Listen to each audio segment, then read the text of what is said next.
Somewhere between patient charts and IV bags, a new ideological mission has taken root in nursing. Your next visit with a nurse might mean that she's obligated to apply a planetary health lens during your visit. I wish that were it, but alas.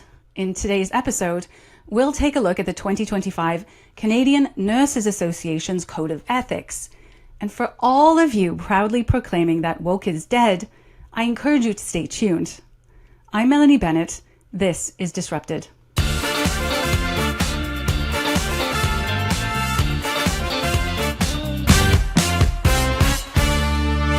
Whether you've read the article or not, today's episode will go deeper than I could do in 700 words or so. For those of you who are new to the story, just last week, the Canadian Nurses Association released a new code of ethics. And on the surface, it reads like any other guidance document: respect, equity, compassion.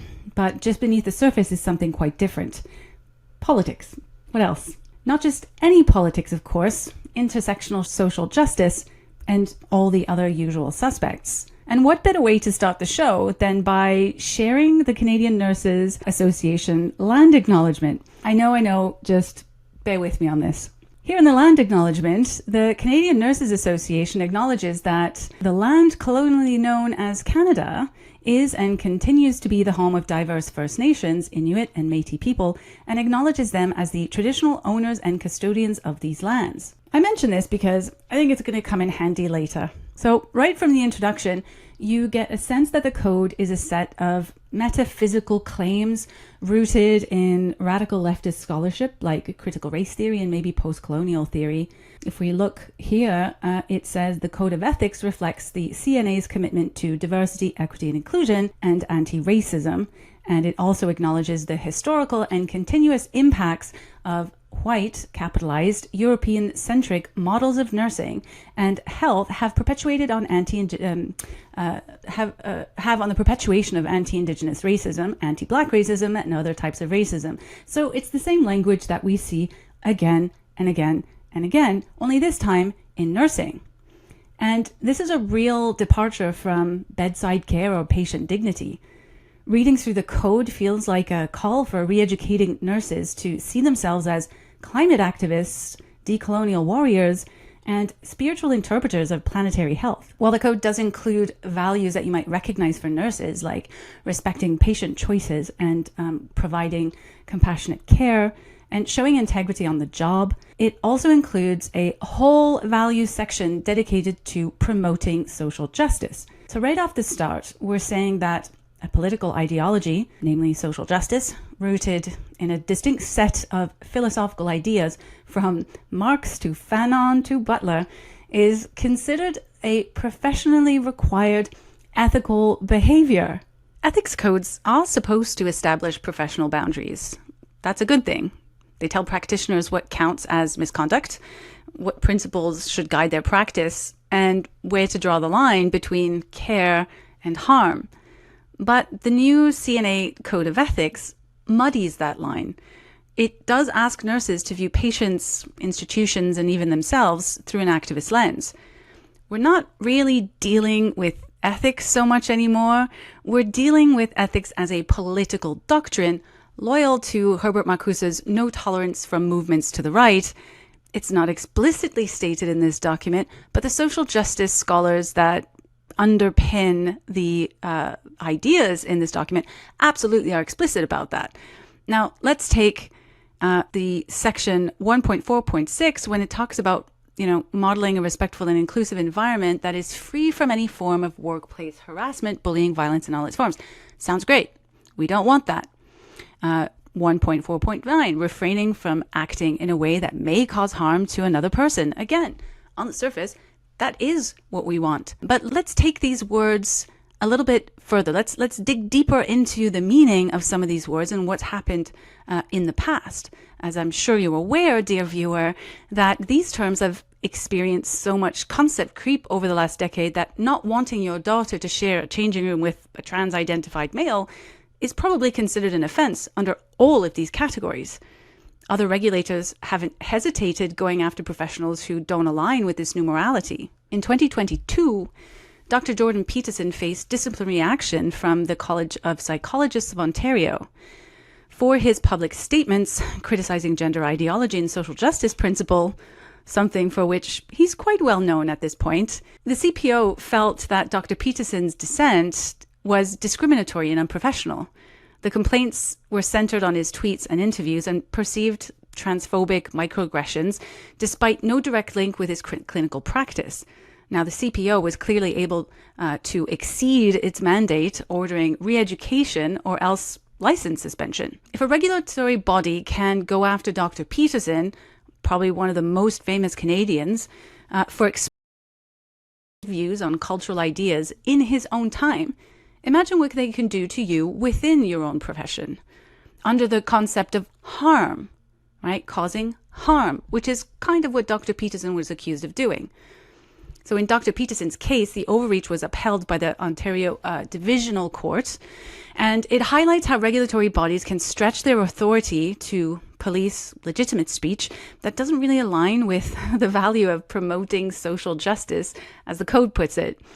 So for a trusted profession, do they think this approach will help or hinder the public's view of them? Now, incidentally, I'm not sure if that re-education will be televised, but I very much hope that it will. And that brings us to the Canadian Nurses Association's use of identity politics and decolonial language, because what they're really doing is rewriting what counts as moral and who's allowed to speak. Let's take a listen to a CNA representative discussing climate activism. The other thing I wanted to say is that because planetary health is an interdisciplinary field, it's also a social movement. That means that we really need to capitalize on ensuring that interdisciplinarity is at the core of engagement. And that means that everyone needs to be represented rather than having someone speak on behalf of another profession.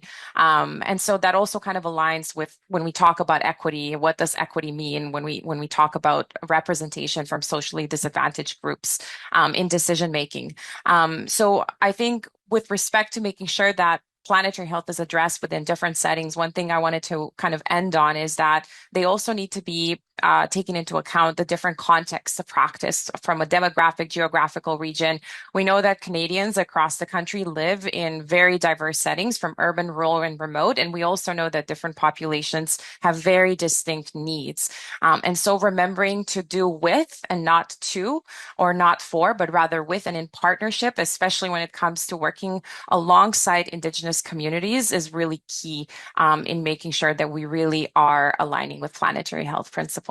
The Canadian Nurses Association says nurses must acknowledge the inherent connections between nature, humans, plants, and animals, and non-living entities, which I'll point to later in just a second now.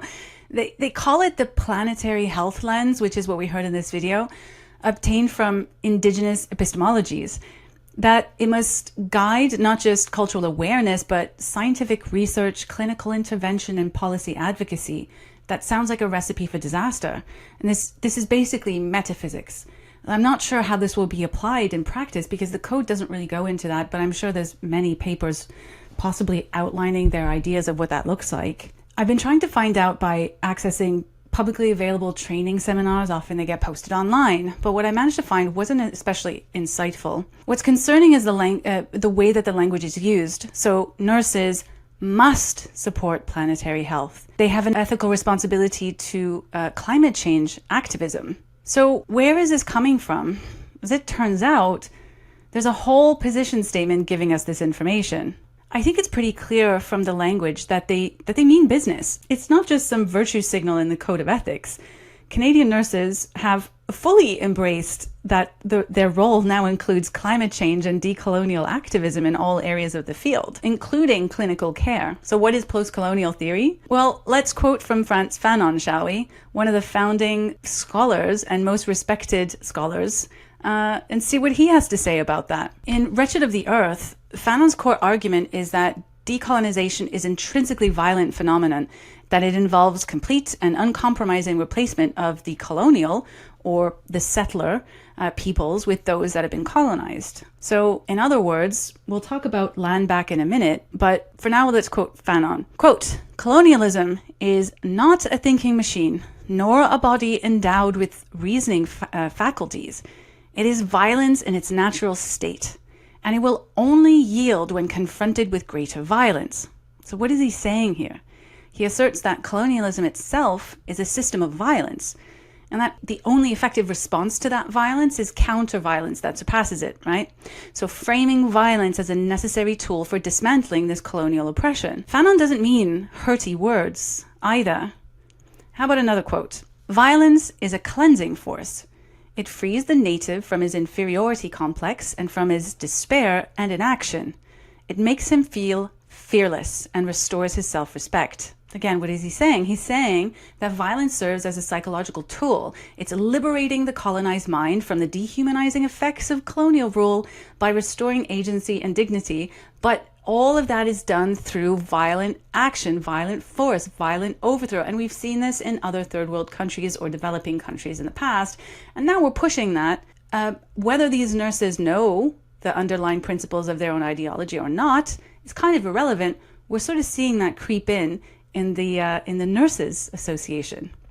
So here's another clip from a recent Canadian Nurses Association seminar promoting the new Indigenous focus. I think we'll just follow with your sort of introduction, Jennifer, and what other folks have shared. It's that it's important to remember that there were fully functioning societies before colonization. Everything was happening. Everything had been happening since time immemorial. We've taken care of each other. We've had our governance systems. We've had a way of life that was imposed upon. And so this also included, of course, healthcare, medicines, wellness practices, and that knowledge was not respected with colonialism. It was not even not respected, it was dismissed, disregarded. And so from my perspective as a Haudenosaunee person, things like our matriarchal systems were so important, and those traditional councils, they were done away with. They were moved away, moved aside. And that includes things like our plants and our growing systems. So the medicines we would have used, those traditional practices, they were sort of dismissed in favor of that European way, the way it needed to happen, that Western approach to medicine, which was just inherently at odds with the traditional ways that we would have lived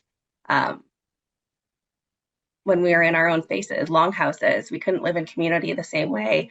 So there's a number of things that were just impacted that then, of course, impacted overall health and wellness. It's grievance politics, clearly.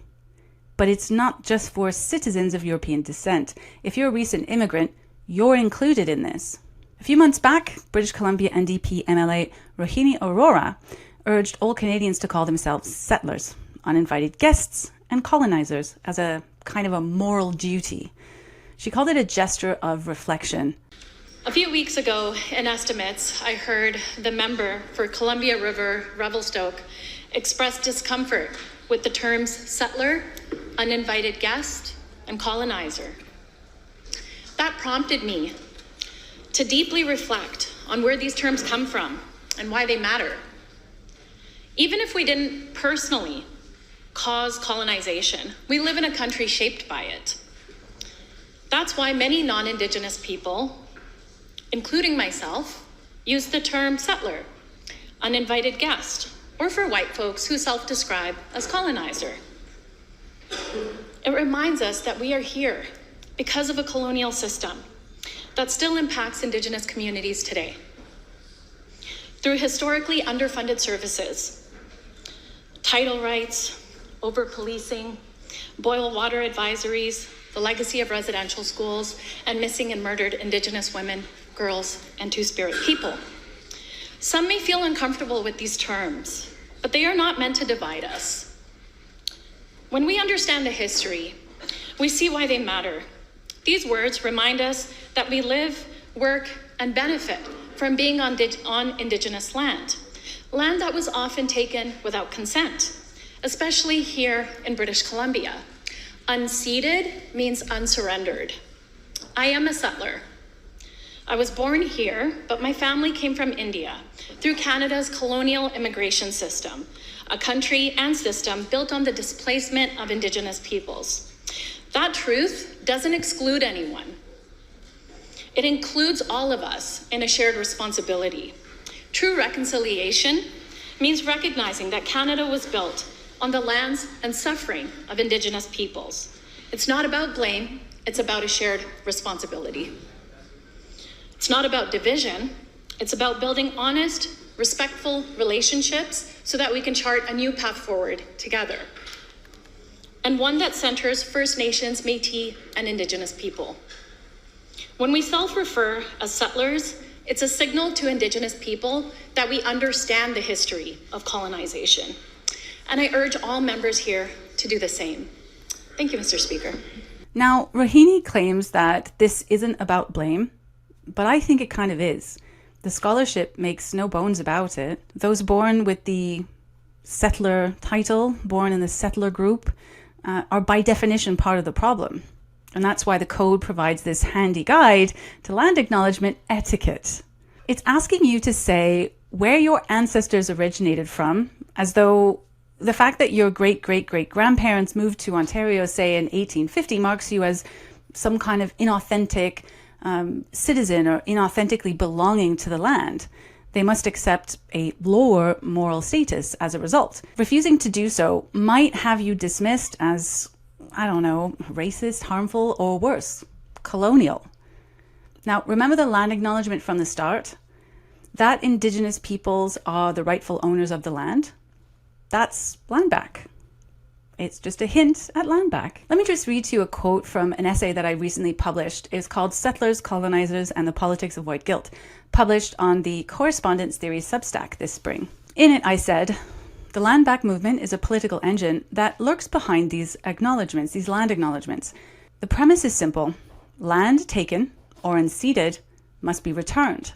The implication, however, is far from simple. If the goal is to restore land to its rightful owners, then those currently living on it have a problem. You cannot be both a permanent citizen and a temporary trespasser. If you tell people for long enough that the land they occupy was stolen and that they have no rightful claim to it, you should not be surprised when they start to believe it. And once they believe it, you shouldn't be surprised when land back activists begin to act on their demands. Now, Canadian Nurses Association doesn't use the phrase critical race theory, but the logic is unmistakable. You see it in the emphasis on things like equity-deserving groups and in the way that the document assigns moral status based on which group you belong to. The CNA has fully absorbed this logic. Nurses are told to view care through an anti-racist lens and that they must reflect on their power and privilege in a nod to CRT so that they can dismantle systemic racism, and that the only way of doing that is becoming an anti-racist. But we know that in practice, it means that neutrality itself is a form of complicity, that rejecting the epistemologies underpinning social justice ideology is in and of itself evidence of isms and phobias, that silence is violence. Now, let me read you a quote. The only remedy to racist discrimination is anti-racist discrimination. The only remedy to past discrimination is present discrimination. The only remedy to present discrimination is future discrimination. Now that is your anti-racist hero, Ibram X. Kendi. So it tells you everything that you need to know. My friends, this is what the Canadian Nurses Code is implying without overtly saying it. While the USA has realized their folly and making attempts to move away from racism disguised as anti-racism, Canada plows ahead, unencumbered. Let's talk about misinformation and disinformation. These words should make the hairs on the backs of all nurses stand on end, because what do they mean by misinformation and disinformation? Who decides? What's the standard? Nobody knows. Now, nothing of the sort is clarified in this document other than some vague descriptions of things that aren't true. But what truth? Whose truth? Is Indigenous herbal cures misinformation? Of course it's not. Is saying that men can't be women disinformation? Well, we've seen with the Amy Hound case, well, apparently that is. But let's look at another example. During the pandemic, Dr. Charles Hoff, a physician in British Columbia, raised early concerns about vaccine side effects. His license was threatened and his career nearly ended. The College of Physicians and Surgeons of British Columbia issued a citation against him in February 2022, alleging that he'd made misleading, incorrect, and inflammatory statements about vaccinations and treatments relating to public health measures during the COVID-19 pandemic. This winter, however, the College of Physicians dropped the professional misconduct case with Dr. Hoff, citing that circumstances surrounding the disciplinary action of his case had materially changed and they no longer needed to proceed. Isn't that curious? I guess the Ministry of Truth changed their mind about what constitutes misinformation. So ask yourself, what if a nurse publicly questioned the scientific validity of using traditional herbal medicines to treat serious illnesses? What if she cited a study or pointed to a lack of empirical support for using said herbal medicines? Would she be punished for a racism incident? It's just not clear in the code what can and can't happen because the social justice ideology isn't really based on objective standards. It's based on a fluid, ever-changing form of ideology that clearly doesn't express any of its limitations. So what are its limitations? Through its code of ethics, through its planetary health activism, and through its redefinition of compassionate care, the Canadian Nurses Association is transforming nursing into something unrecognizable, a vessel for activism, ritual, and white guilt. For nurses, it means that your job includes a duty to become an activist. You must believe that the very bedrock under our feet is alive and interconnected with, I don't know, blood test appointments. And if you're not Indigenous, you must see yourself as a settler, uninvited guest, and colonizer, and so on and so forth. And respecting that means that you must apply a post-colonial lens. But for the public, this means something a little bit more serious. It means that the people you rely on in your most vulnerable moments are being pressured politically, spiritually, and professionally not to treat you based on evidence, but to filter your care through a belief system that you might not even be aware of. A Western University nurse posted this in response to my article.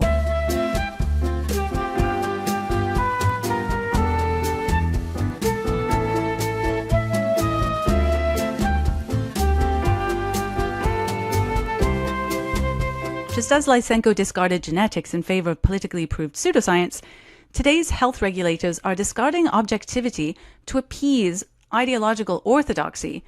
Lysenko ruined Soviet agriculture. He killed over 30 million people by subordinating science to dogma. The Canadian Nurses Association is doing the same thing to nursing, replacing biology with cosmology, clinical reasoning with cultural obedience, and treating dissent as misconduct. Make no mistake, the philosophical underpinnings of this code is all about obtaining power. Who has it? Where to get it? What it'll mean for all of us in the future, I don't know. Only time will tell. But regardless of all that, I want to thank you very much for making it to the end. Thank you for watching. If you enjoyed my musings, feel free to like and subscribe and maybe even click on the notification bell. And I'll be with you next week with some more great content. I'm Melanie Bennet. This is Disrupted.